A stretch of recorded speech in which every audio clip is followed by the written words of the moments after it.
Okay, welcome to the Niishoku-Do Karate Syllabus Archives. This is just for my personal kind of collection here, but I don't know if these will ever go public, but if they do, welcome. First we're going to start off with just the basic combination, which is the jab cross. This is the very first thing that I teach to brand new students. The very first thing they walk in the room is the first thing we teach. So first thing we're going to do, we already covered on how to find your stance. So once you got that comfortable, right, whichever leg you have forward, left, right, don't matter. We're going to call this high guard. We're going to take our hands, right? I like to keep them just kind of at my, just above my eyebrow. So, but we're going to start with the jab. The jab has two purposes. So the first purpose is kind of as a deterrent. So if somebody is coming towards you, your first line of defense is your footwork. Your second is your jab, right? It's that lead hand. We have two types of jabs. We have the snapping jab, which is, like I said, for deterring people from coming in, right? And then we also have the stinging jab, or it's more like a lead straight kind of. So I'll just kind of go over the basics of the jab. We're not going to go into too much depth right now because this is a white belt class. So from our fighting stance, we're going to start with the jab. So first thing, we have to make sure if our body is square, when we throw the jab, we're going to kind of rotate our hips. So it's kind of this motion. So we take our hips from being square, we call this shomendachi.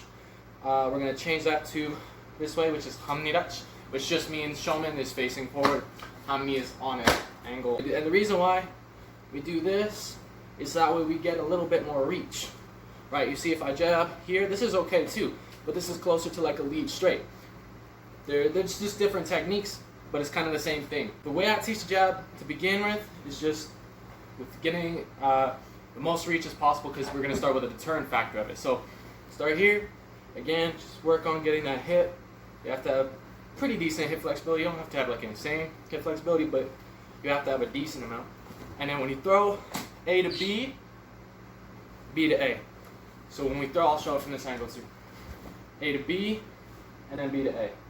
So the path it travels forward is the same path it travels back. You should know this already, but if you don't, when we're striking, our striking surface, we call this seiken, which just means striking with the front two knuckles. So now we'll go into the second technique, which is Gyakuzuki, or the cross, the right hand.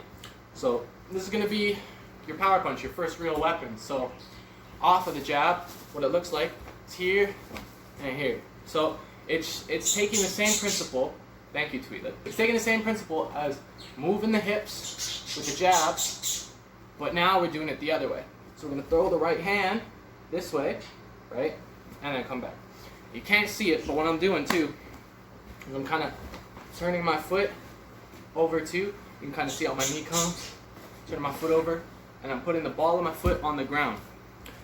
Heel lifts up, boom, and that's just to get you a little bit more rotation. So bop, bop, boom, bop, bop, boom. So this is a basic boxing technique, but again, thank you, Tweetlet. It's a basic boxing technique, but we put it in our syllabus because our idea is to bridge the gap between the traditional martial arts and the modern martial arts. So we're adding the philosophy and stuff and the discipline and the respect back into modern martial arts, which the traditional martial arts did really good at grasping. So we're putting that back in, as well as taking a lot of the concepts and principles from modern mixed martial arts, because we have to adapt, otherwise we're gonna drown, right? So, oos.